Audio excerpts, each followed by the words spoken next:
Good morning, Kenton community. My name is Sabatino Samato. I'm your superintendent, and this is your weekly Connection update.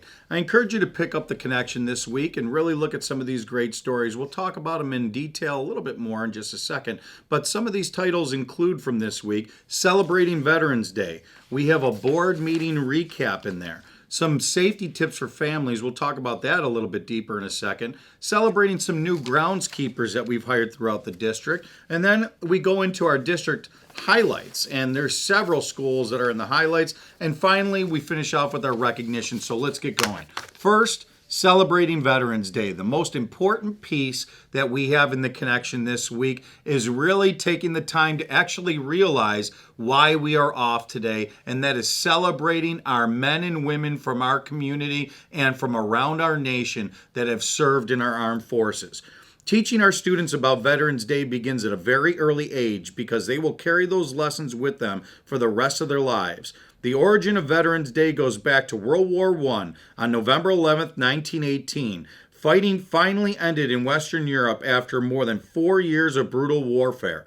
Like other nations around the world, the U.S. began observing November 11th as Armistice Day the following year to commemorate those who fought and died in this horrific struggle. Then, after World War II, which included the service of more than 16 million Americans, the intent of Armistice Day was expanded to include all veterans. The name was formally changed to Veterans Day in 1954. And our schools found many ways to celebrate Veterans Day and pay tribute to veterans in our community. One of the most important lessons that our young people can understand. Please look at those bullets that come next, and you'll see all the different ways that we celebrated Veterans Day. And what made this Veterans Day even more special, led by Miss Laura Scott, one of our parents at Hoover Elementary, we had a generous donation by the American Legion, Milton J. Bronchital, post number 205, the Auxiliary and Sons of the American Legion.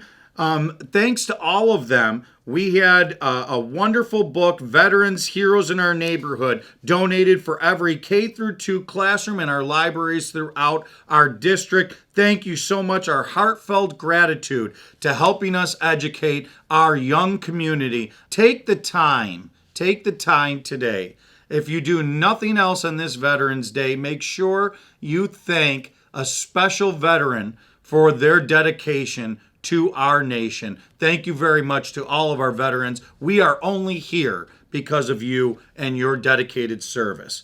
Then we have a board meeting recap. It's our next section. And this is a very important piece because this week at the board meeting this past Tuesday, I focused on a new security program that we're going to be running throughout our district. Now, some work still needs to be done because we have to finalize the contract, but I made our Board of Education aware of our RFP that came back, and a company by the name of Vista that our district will now be partnering with to add another layer of security throughout our district. And folks, let me be clear.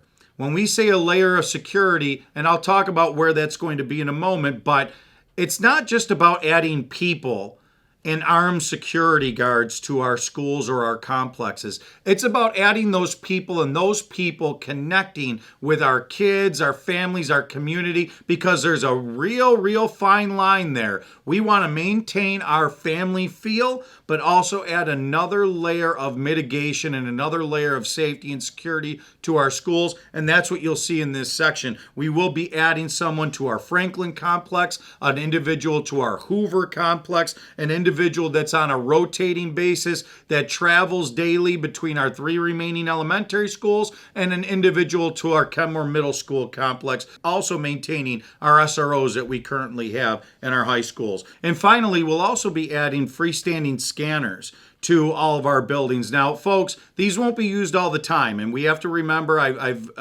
really emphasized this before, but we will use these at large events. We will use these randomly instead of using wanding at schools. They will help us with that when we do implement some type of random checks at any of our schools. We will use this and these freestanding scanners for visitors that come to the schools or students coming late. Those are just some ideas of how we will be implementing these different layers. But remember, folks, it is a very even mix that we have to have when we proceed with security. We do not want to have our schools start to feel so hardened that kids are uncomfortable coming to school. We want to maintain that family culture, that family atmosphere, and that is what is just as important as putting any of these safety measures in place. So more to come as we go through the following months coming up. Next, you'll see a new section that will actually formally start next week in the connection, and that's safety tips for families. Each week, we're going to have a different safety tip, whether it's bus safety, whether it is student general safety, whether it's social media safety. We're going to put a little piece in there for parents. So I really encourage you to always read that section as families and see what you can learn new this week about safety for students. In our next section in the connection, you'll see a piece on new groundskeepers at Crosby and Adams. And let there be no mistake, families, these people are there to absolutely protect our investments in our fields, but more importantly, to make connections with our communities, our kiddos and our families that are always out at Crosby and Adams on a regular basis. So please join me in welcoming them when you see them. Mr. Cameron Lauricella and Mr. Lucien Lodestro. So really, thank you very much to those people that have joined us and all of our staff for continuing our community outreach here in Kenton.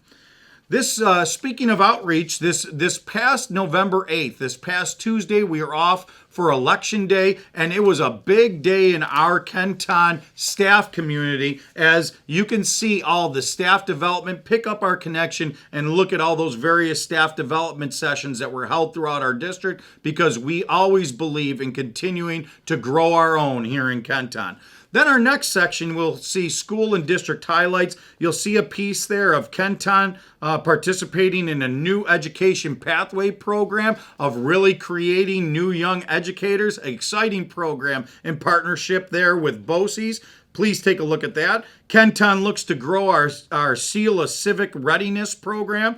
Then we see our board members visit Holmes Elementary School. Our board goes to a different school every month for those visits. It also happens to be the school that we highlight every month at the board meeting.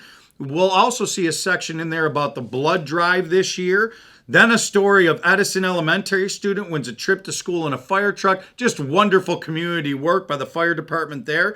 Kenmore East teachers find new ways to help students explore new books, and big picture students learn to create 360-degree photos. And our final two stories, a statewide conference that our world languages teachers attended, and also the Kenmore East alumna performs in Vienna, Austria. So please read all of these stories and catch up with the great highlights happening throughout our district. And finally, this week, we finish off with our recognition. And coming up next week on Tuesday, schools across New York State will observe School-Related Professionals Recognition Day. And folks, that SRP, School-Related Professionals, you can read about it here. Those are all of our support staff within our schools that really do the work. Many times it goes unrecognized, but all the time is the necessary work to give all of our students everything that they need. And they do it behind the scenes without ever looking for a pat on the back, and they are just the best that our community has to offer. Please read about that special recognition that we have next week. And that's a great way to close today, because that's what we have here in Kenton.